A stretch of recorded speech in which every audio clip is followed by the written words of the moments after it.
And honestly, I think what happens, because you're physically uncomfortable and we're so used to being comfortable all the time, this narrative that we all invent in our heads about how awful pregnancy is, how difficult pregnancy is, all comes from this place of just not being happy, being uncomfortable. And sometimes all of the things that are worth doing in life should come with at least a little bit of discomfort. You cannot have the height, the height of like the joy, I guess, of the experience. You cannot have the high, and how high that high is depends very, very largely on how low the low is as well. So you need both in life to be happy. Welcome to Mom Alternative. Motherhood is freaking hard. But why? Today we'll talk about the discomfort of pregnancy, getting overwhelmed by anger, learning new skills like breastfeeding, and dealing with external pressures and unsolicited advice. Our first one is titled, How Has Anyone Ever Survived Pregnancy? Think about it. A lot of us are miserable for the first trimester with some minor relief for the second, but in walks crippling anxiety, all to be followed by the third trimester full of hemorrhoids, insomnia, kick counts, heartburn that could end you, endless hip and back pain, and then the return of all the first trimester symptoms like exhaustion and nausea or vomiting. At the end of this, we get to be ripped apart to birth our children. How strong are these postpartum forget all about it hormones? How are there people who do this more than once? Now, what's kind of hilarious about this is that it assumes kind of the worst possible pregnancy that you can have. Obviously, a lot of people experience quite a lot of symptoms when they're pregnant, but a lot of these are not normal. And definitely if you feel crippling anxiety, like you should not feel crippling anxiety through your pregnancy. Everything from hemorrhoids, like you don't have to get hemorrhoids when you're pregnant. Heartburn is also not necessarily a problem. For a lot of people, I would argue that it's worsened dramatically by your diet. The endless hip and back pain, just also, yes, a lot of people will get at least some hip and back pain, but again, it doesn't have to be so bad so long as you look after yourself and you watch how you're interacting with the world and how you're sitting and how you're laying, how you're resting, and so on. So pregnancy does not have to be this bad at all. But what really stands out to me about this is the image that she has of it, and this idea of we get to be ripped apart to birth our children. It's also the suggestion that women would only do this once. Now, if women only on average had one child across the whole world and across our history, then we would die out as a species, because between a man and a woman, only the woman can birth. So you would always need the woman to give birth twice in order to just break even from the population standpoint. And so, yes, not only is it normal for women to want to have multiple babies, for all of history up until this point, essentially, it was also very, very, very normal for most women to have lots and lots of babies. So this experience of pregnancy is not normal. And if you feel like you're pregnant and it's completely bowling you over, like you just cannot function, then I would always say there is probably something wrong. Like if you're completely unable to function throughout your pregnancy, then there's probably something medically speaking wrong that you should look into.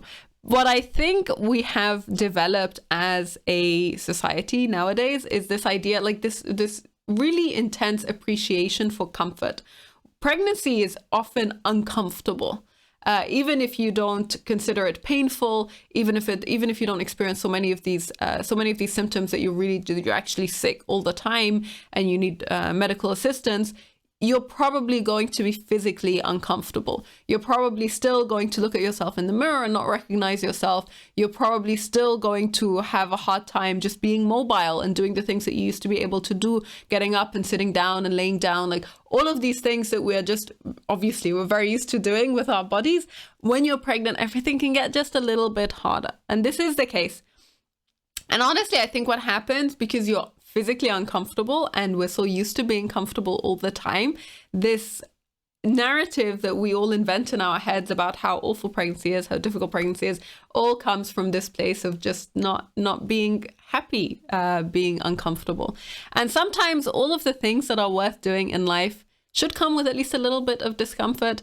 You cannot have the height, the height of like the joy, I guess, of the experience. You cannot have the high, And how high that high is depends very, very largely on how low the low is as well. So you need both in life to be happy. And that's a very big part of pregnancy, like the whole experience of pregnancy, the whole experience of birth. Even if you consider it to be deeply uncomfortable, even if you consider it to be painful, even if you really, really, really, really struggle, at the end of it, you have a baby. You made a life, you brought a life into the world. And I don't think that you can quite compare that whole experience with the experience then of raising a child. So yeah, I think that it's somehow hilarious to me, just a little bit funny to me how far removed we are from the whole experience of pregnancy and childbirth for the vast majority of people, that when you're going through it for the first time, you're kind of like, how do we do this? How did we ever do this? And obviously we've been doing it for millennia. You can read here some of the comments. This person says, I felt nothing with my first. I was never nauseous, vomited once the entire time, but that was because of the 3-hour glucose drink. Smooth sailing. This one hasn't been bad, but I'm definitely excited to never be pregnant again. The amnesia is real though. For me, it's from the newborn phase. And OP replies to this and says, good to know. I'm going to need to keep a journal of all the things that make me never want to do this again so I don't trick myself later. I've thrown up 3 times just in the last hour. Now, obviously, I think it really sucks when people get actually sick and when they really struggle. I think it's really unfortunate, and I feel so bad for them. And I'm sorry that there are some people who experience pregnancy in that way. It makes me so sad, though, that you feel like, oh, hey, I'm gonna write down everything that I hate about this and remind myself of that, just so that I always remember exactly how awful it was. Now, what the fallacy about doing that, for the record, is that the vast majority of people have a totally different experience every pregnancy that they have. So even people who have like 3 or 4 pregnancies, I guess who have 3 or 4 children and who go through all of those pregnancies, they will tell you, yeah, maybe my first pregnancy was great, my second one was not so good, my third one was great again, and so on and so forth. Like, it's pretty normal that every pregnancy is unique and every experience is unique, and you cannot assume that, hey, just because I had a great time this pregnancy or I had a bad time this pregnancy, then the next pregnancy is going to be exactly the same. Although obviously there is a little bit of correlation. So if you have some illnesses throughout your first pregnancy, it's likely that you'll get them in your second. And so I think it's really sad to be like, yeah, I'm going to sit there and just remind myself of all the bad, so that I never think, oh, maybe it's worth having a baby, having a second baby if I want to have one. The next one says, this is so me. My first, I actually had a pretty decent pregnancy, but the end of pregnancy is always aches, pains, little sleep, and hormonal. My second, I despised being pregnant. I had terrible nausea and I was just so tired my whole pregnancy, along with all the other lovely symptoms. And I swore I wouldn't want to get pregnant again. It's the tiny human at the end that definitely tricks you into doing it again. My 2 and 4-year-old had me craving one more. Still don't love being pregnant, but I'd say this one is more tolerable than my second. It's also a really weird feeling if you couldn't wait to get the baby out and are then craving having the baby back in utero after giving birth. That's me every time. I just miss all the kicks and them feeling safe inside of me instead of anxious about all the things that could happen to the baby. And so that's kind of my point in terms of people have very different experiences from pregnancy to pregnancy. But yeah, the idea of being so scared of it, and there's just a question, how has anyone ever survived pregnancy? Makes me feel like we've gotten so far from the experience that the vast majority of people had when it came to getting pregnant, where it was normal, where you always saw people around you who were pregnant, where you also saw the kids and engaged with the kids from that, engaged with the kids that were born from that as well. And you didn't have this feeling of like, oh my God, what are we even doing here? I honestly think that probably a large part of it is also that we're having kids later and later. So not only are we having kids more rarely, so we're not going through so many pregnancies, we're also, generally speaking, on a societal level, having kids a little bit later as well. And I believe the experience of pregnancy in your mid-30s is very, very different from the experience of pregnancy in your early 20s, for example, both in terms of how much it takes it out of you physically and how quickly it is you're able to recover afterwards. So we have, traditionally speaking, survived pregnancy because it's actually not that risky if you're young and you're healthy and everything else around you is going pretty okay. And most of the symptoms that people spend ages complaining about are fundamentally discomfort. Again, I'm talking only about healthy healthy pregnancies where people don't have medical problems, most of it is down to discomfort. And sometimes it's really good to just learn to be uncomfortable for a little bit and maybe to relish that as an experience. It's a very rare experience. It's a very individual experience. Like, you're not going to go through it, over and over and over again in your life. You can only do it so many times as a woman. And so maybe it's worth appreciating that experience as well. But it's definitely one of the things that a lot of people will say, what makes motherhood so hard is having to go through pregnancy to become a mother. And I think it's one of those, and in many ways, let's say it's magical as part of the experience. It's a little bit of a physical trial that you have to get through in order to have the baby at the end of it. Our next one is titled "A Very Vulnerable Post, Freaking Out After Hitting My Toddler." I am an absolute wreck right now, sobbing. I never imagined myself to be the parent that hits any child at any age, but I just impulsively slapped my son's leg. I diffused the situation as best as I could. I'm scared of myself. I don't trust myself, and I am ashamed. I know coming on here is just asking for a thanks, but I really need help processing, and my husband is out of cell range, and I don't want to talk to anyone else about it. My son is 2.5. I am 39 weeks pregnant. I just got home for the nap with my son. We were having a good morning. It was a bit hectic with mother-in-law health issues, but still lighthearted. We were pushing nap time, so naturally my son was all over the place. I wanted hot, I wanted cold, I want milk, too much, more, etc. Contradictions, and not eating, and saying he wanted to eat, but in and out of his seat. Finally, I took him to the potty where I found out he pissed himself a little, and then he started pissing all over. He leaned back, so piss was getting literally all over himself and the floor. I growled focus and tried aiming his penis, but it was a lost cause. I impulsively slapped his leg. There was no thought in my mind. I don't know if it was to get his attention or correct him or make him stop. I have no idea. I immediately broke down. I started rubbing the spot and apologizing immediately, and he was just in shock. The slap wasn't hard, but I've never done that, nor did I think I ever would. Plus, I had just been saying he was making a big mess, and it was a highly emotional moment. He shut down completely, he was looking down. I don't know if he was scared or looking at the mess, but I told him sorry, and I was mean, and I never want to hurt him, and that was not okay. And I asked him to look up, and he started crying. I picked him up and held him there, and he was sucking his fingers, and I apologized and explained it was not okay, and he calmed down and said he wanted to eat more. I again kept apologizing. I tried to get his diaper, and he was resisting that, but I just tried to be calm and explain, then took him to eat. He didn't eat more or want milk, so we went to nap, and he was, again, contradicting himself about reading a book like he always does when he's too tired, so he cuddled until he fell asleep. I feel absolutely mortified and horrible. I don't have words to explain it. I'm a very gentle parent and a counselor, and I spend my whole life trying to give him the absolute best. And now I feel like I can't trust myself, and I'm afraid I can't handle stressful situations, and I'm about to have a baby, and I've just been trying to enjoy our time together before life gets more complicated. I am absolutely sobbing and a wreck. How do I move forward from here? Now, when I first got pregnant, one of my colleagues who has kids said to me that having kids tests you like almost nothing else, and there are periods in your life or in your experience as a parent where your kids really, really, really test your patience. And even if you understand that, they're only just kids and you really work on being a more patient person, there are these moments where you're just, you really want to flip out. And I think that fundamentally comes from this idea of just being overwhelmed and being really frustrated. And if I had to actually say one of the things that makes having kids or having anything that really depends on you, that forces you to become a much better person in many ways, is this aspect of them testing your patience. For example, if you have a dog will often do this as well, where you really want them to do something and then they refuse to do it, and you start getting frustrated. And obviously with a kid, it's very much the same. In many ways, it's even worse because it's a lot harder to trick a kid or to bribe a kid. These are not ways that you should be using to engage with your kids in general. If they are your primary ways of disciplining them or of convincing them to do things, then bribery is probably not the best long-term strategy. But sometimes, these are the tools that you have available, and you're short on time and you have other things that you need to do. And so that's what you do.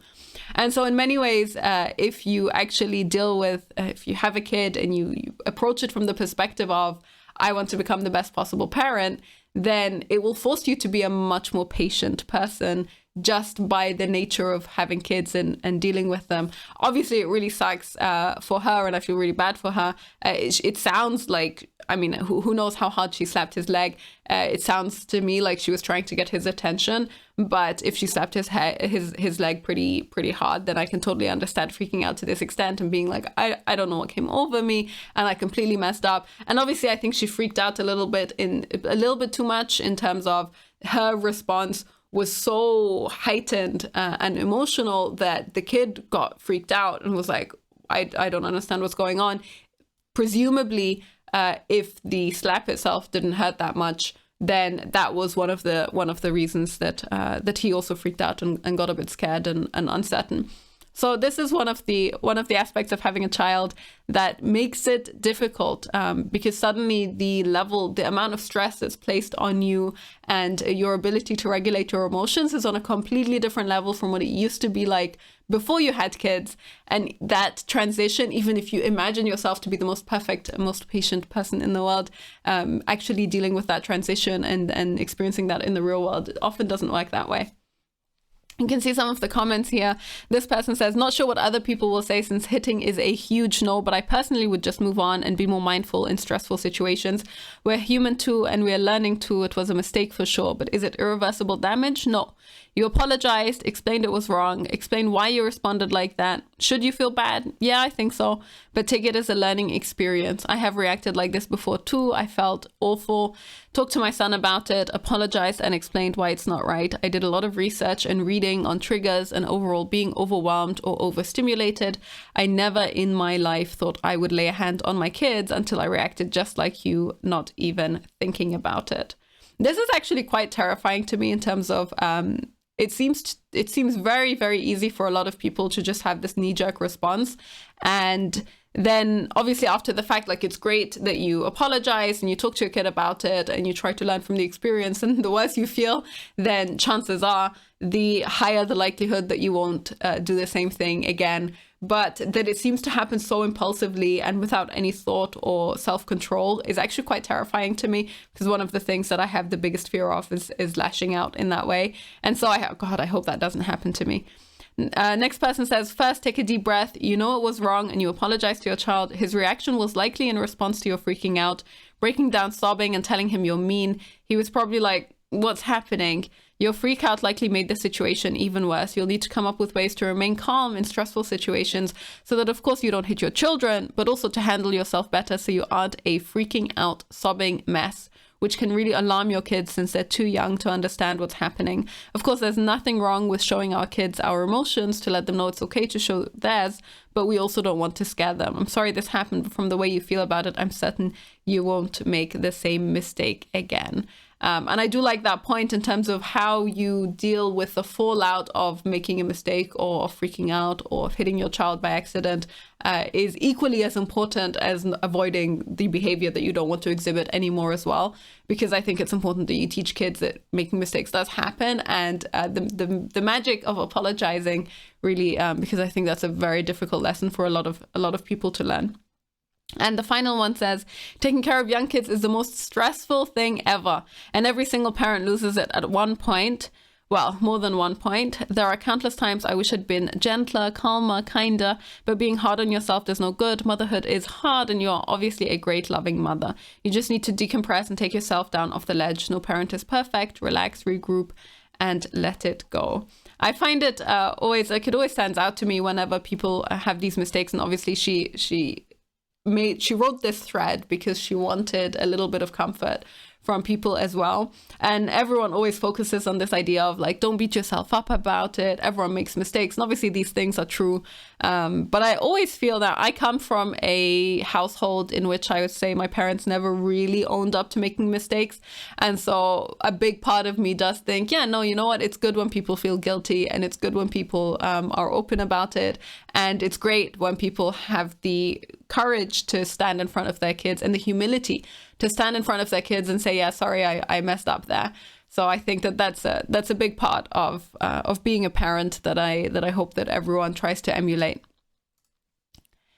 Our next one is titled, Please Tell Me It Gets Better. I'm a first-time mom and my daughter is 3 weeks old. I am completely overwhelmed with breastfeeding and pumping. My daughter eats every 50 minutes to 1 hour. I'm pumping in the AM, and so in the morning and night, to build a supply for when I go back to work in 5 weeks. I feel like I'm chained to this couch by either my baby or my pump. It's really starting to affect my mental health.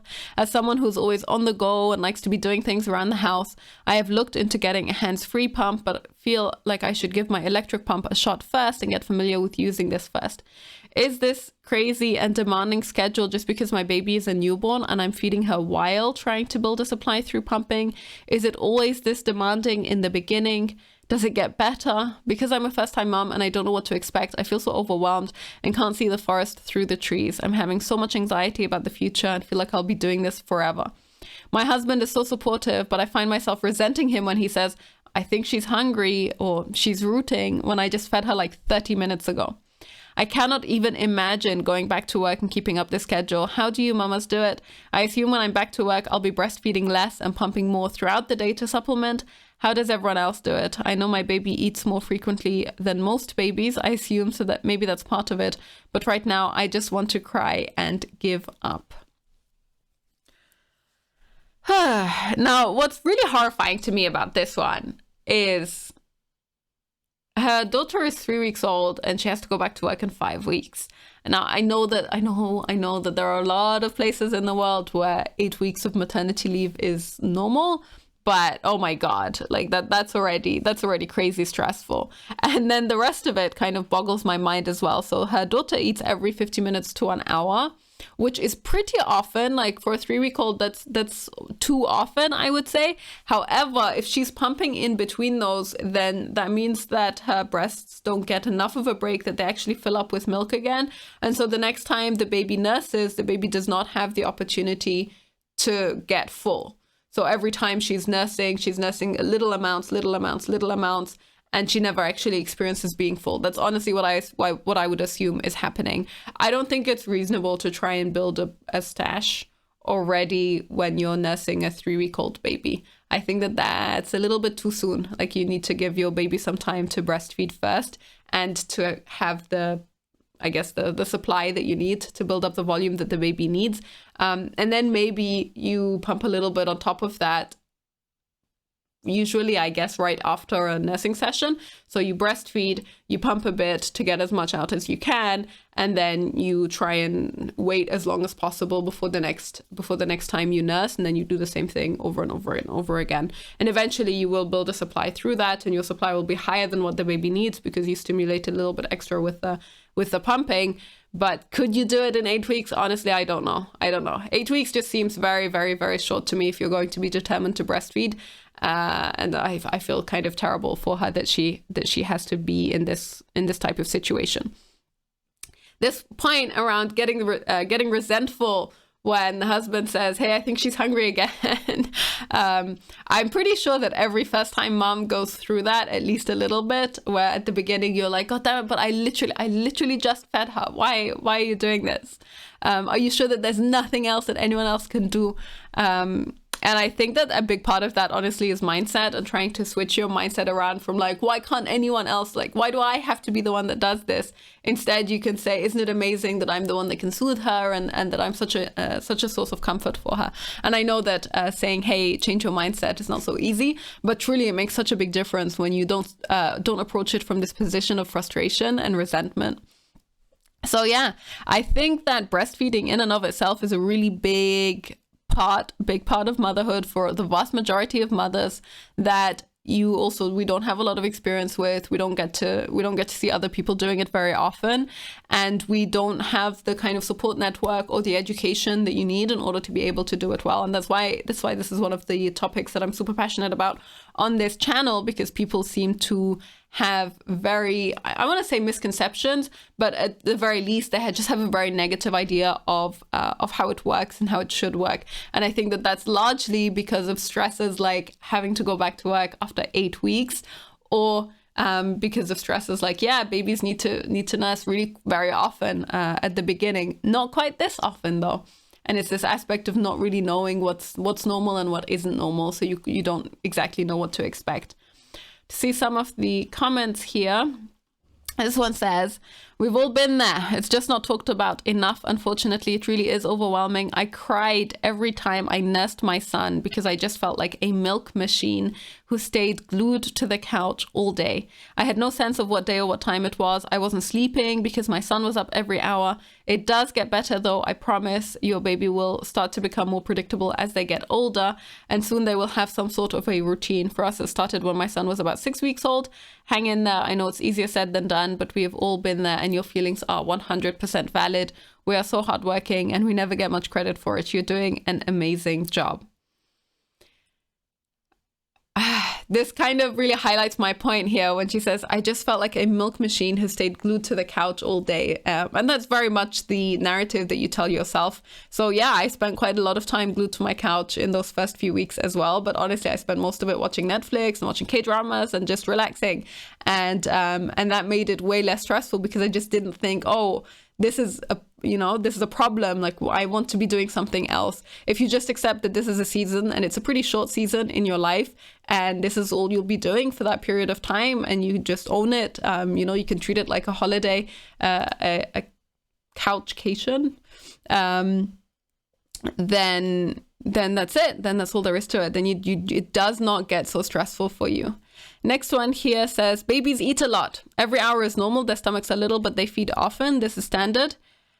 I know it can feel overwhelming, but I would suggest looking at it with a different mindset. I would look at it through a lens of gratitude, that at least you can breastfeed and can not only do so, but you can also accomplish building a supply while also having plenty to feed your baby.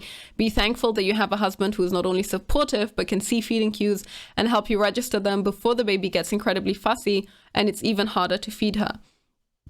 Babies and good husbands are blessings. Don't forget these things when you get caught up in your feelings.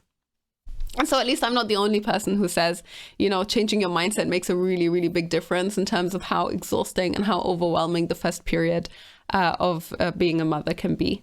This one says, make sure you wake her if she's falling asleep at the breast. You want her to fully empty or reach the hind milk so she gets full longer. Also eat lots of nuts and avocados and good fats. I noticed they make my milk more fatty.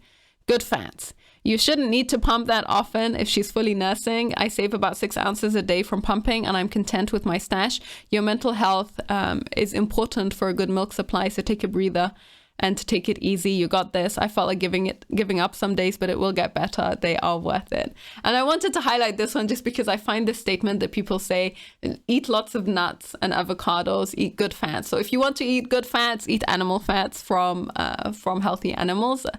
And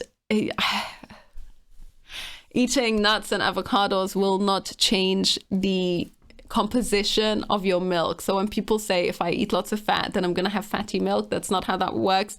The actual nutrient composition of your milk is going to be exactly what your baby needs at that age, no matter what. And then you just supplement it with extra, by supplemented, I don't mean supplements, but eating a great diet and having a good, just a good balanced diet, a good variety of food, a good amount of fat, a good amount of protein in your diet just means that they can take way more nutrients in from those sources.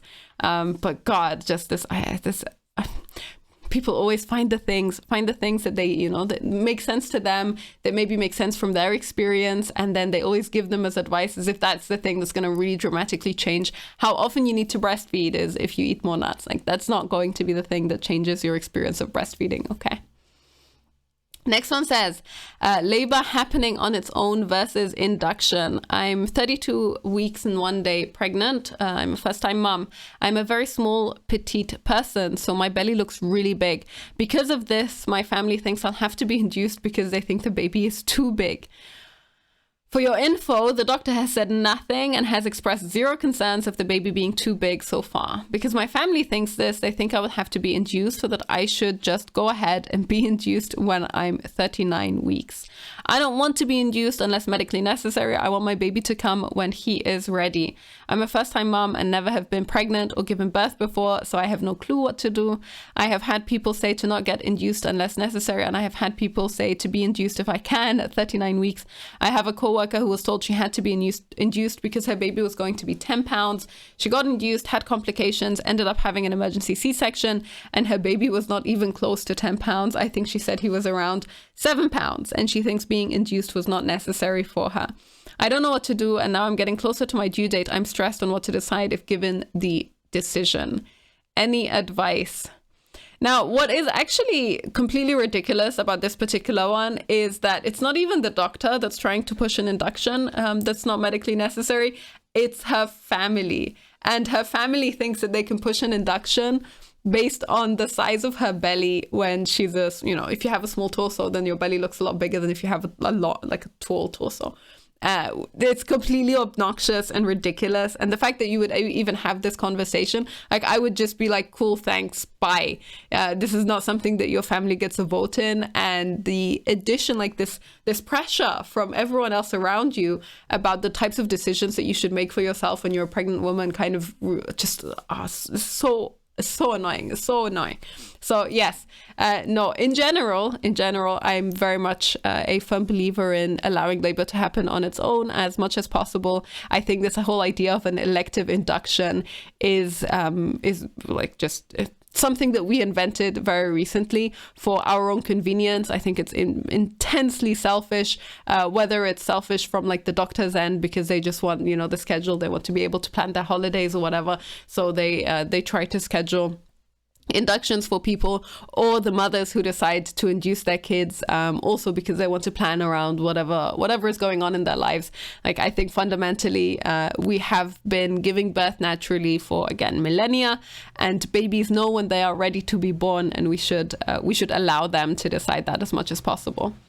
We'll come down to some of the comments. This one says, absolutely avoid induction unless it's necessary. Beyond it being artificial, violent, and really upping the pain or likelihood you'll receive drugs, it puts undue stress on the baby. It is not suggested by doctors. If it is not suggested by doctors, there's no reason to do it. Spontaneous labor is the way to go if you can. And someone replied to this saying, will the doctor push for induction at 39 weeks if not necessary? My sister-in-law got electively induced with both of hers. She ended up having complications with the second after being induced, but I don't know if the doctor pushed for her to do that or if she just wanted to. She had no medical reason to. We go to the same doctor. I would ask her, but she's all for getting induced at 39 weeks.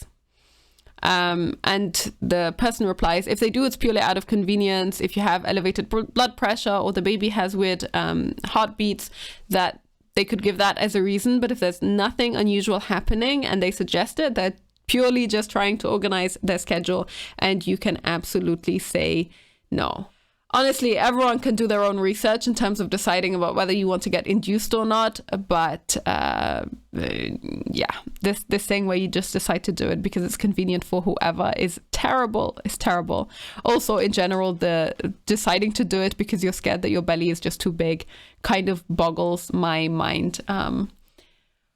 Fundamentally, as a parent, you really, really have to learn to take everyone else's opinions with a grain of salt, because pretty much everyone has an opinion about what you should do and how you should do it, including me. And if these opinions are not helpful for you, then you can just ignore them and do whatever you want, because we're all grown adult people and we can make our own decisions. And having this pressure from other people in your surroundings, whether they're family or friends or colleagues or co-workers or even random strangers, you can just ignore it. You don't need to deal with that at all. People perceive motherhood, in my opinion, as much more difficult than it has to be, because of all of the decisions that you have to make throughout the course of being a mother, and trying to make decisions that not only you're comfortable with and you're proud of, but of course you already have to run these decisions by your partner, and then everyone else in your family will just have an opinion on the decisions that you're making anyway. And really just learning to be able to just stick to your guns and say no when you think people are giving you crappy advice is just fundamental in terms of making your whole experience way less stressful than you think it is. That's all we have time for today. If you liked the video, feel free to like it down below or leave a comment if you agree or disagree with anything that I've said here. And you can also subscribe for future content. I will see you in the next one.